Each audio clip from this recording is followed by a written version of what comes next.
Sa lahat ng ating mga kababayan na SSS member, meron akong magandang balita. Simula itong Disyembre na ito, ay makakapagbigay na ang SSS na tinatawag na emergency loan.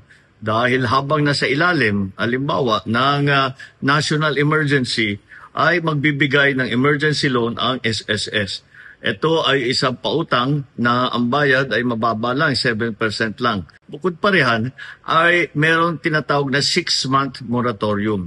Ibig sabihin, pagtanggap ninyo ng loan galing sa SSS, sa 6 na buwan, sa unang 6 na buwan, hindi kayo kailangan magbayad para sa loan amortization.